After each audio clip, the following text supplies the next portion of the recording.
What's the most dangerous animal in the Amazon, would you say? I'm going to disappoint everybody with this, but it's humans. Most of the people that I meet don't actually really understand how isolated these people are. There clearly is a long history of complex civilizations in the Amazon. 100%. They've built something there that when you look up at that mountain, you go, whoa. Scientists discovered a tribe in the Amazon jungle that never evolved, sparking a renewed fascination with isolated human societies. Among these mysterious groups, the Sentinelese of North Sentinel Island stand out as one of the most intriguing and resilient.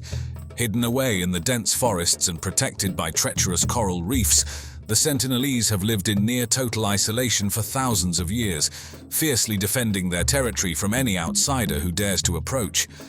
North Sentinel Island is a fascinating and mysterious place located in the Bay of Bengal, nestled between India to the west and Myanmar to the north and east.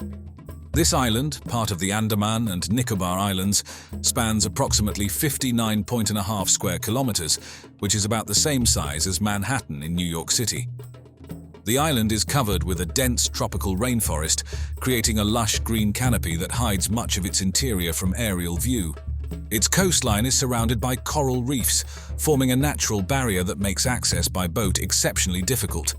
These reefs are treacherous, with sharp corals capable of damaging boats, further protecting the island's inhabitants from unwelcome visitors. The waters around North Sentinel Island are clear and rich with marine life, indicating an undisturbed ecosystem. The island itself is relatively flat, with the highest elevations reaching only about 122 meters above sea level. This flat terrain, coupled with its dense forestation, presents a challenging environment for any explorers or researchers who might consider venturing there. Home to one of the world's last uncontacted tribes, the Sentinelese North Sentinel Island is steeped in mystery. The exact population of the Sentinelese is difficult to determine due to their reclusive and hostile nature, but estimates suggest it ranges between 50 and 200 individuals. These people are believed to have lived on the island for up to 60,000 years, making them one of the most ancient continuous populations on Earth. The Sentinelese are of Negrito descent, characterized by their dark skin, short stature, and curly hair. They share physical similarities with other indigenous peoples of the Andaman Islands, such as the Onga and the Jarwa. But their language, customs, and social practices remain distinct and largely unknown to the outside world. The Sentinelese society is thought to be hunter-gatherer, relying on the island's natural resources for sustenance. They hunt wildlife, fish in the coastal waters, and gather fruits, nuts, and tubers from the forest. The tools and weapons they use are simple, made from stone, wood, and occasionally metal scavenged from shipwrecks that wash ashore.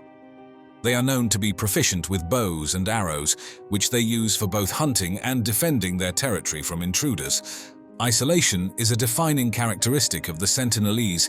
They have lived in near-total isolation for thousands of years, maintaining their way of life with little to no influence from the outside world. This isolation is both self-imposed and enforced through their aggressive defense of their territory. The Sentinelese are infamous for their hostile response to any attempts at contact. Whether researchers, fishermen, or missionaries approach the island, they are met with bows and arrows. This hostility is believed to stem from historical experiences with violence and disease brought by outsiders, coupled with a deeply ingrained cultural imperative to protect their land and way of life. An interesting theory proposed by some anthropologists is that the Sentinelese's extreme hostility to outsiders may be a form of social cohesion and survival strategy. By maintaining strict isolation, they avoid the devastating impacts of diseases to which they have no immunity, a fate that has befallen many other indigenous populations upon contact with the modern world. This theory suggests that their behavior is an evolved response designed to protect their genetic lineage and cultural heritage from extinction. When comparing the Sentinelese to the Andamanese Jawa tribe, a compelling perspective on the impacts of contact and isolation emerges. The Jawa, another indigenous group from the Andaman Islands, have had more interaction with outsiders over the past few decades. This contact has led to significant changes in their lifestyle, health, and social structures. While the Jawa have gained access to modern amenities and healthcare, they have also faced challenges such as the loss of traditional ways of life, exposure to diseases, and dependency on outside support. In stark contrast, the Sentinelese have managed to maintain their traditional way of life, largely untouched by the outside world. This stark difference highlights the profound impact that contact with modern civilization can have on isolated indigenous communities. The comparison underscores the importance of respecting and protecting the autonomy of such tribes, allowing them to decide their own futures without external pressures. The first recorded mention of North Sentinel Island dates back to 1771, when British surveyor John Ritchie observed the island from a distance during a mapping expedition. Although Ritchie did not set foot on the island, his mention marked the beginning of its documentation in colonial records. The island later appeared on British maps in the late 19th century, further solidifying its place in recorded history. In the years that followed, North Sentinel Island remained largely unexplored due to its dense forests and dangerous coral reefs. The island's mysterious aura only grew with time, as did the curiosity of explorers and colonists. In 1867, the Indian merchant ship Nineveh ran aground on the reefs near North Sentinel Island.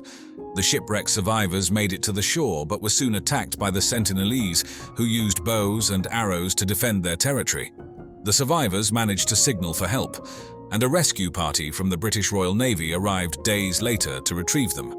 This encounter was one of the earliest documented instances of the Sentinelese's hostility towards outsiders. It set a precedent for future interactions, where any attempt to approach the island was met with aggression.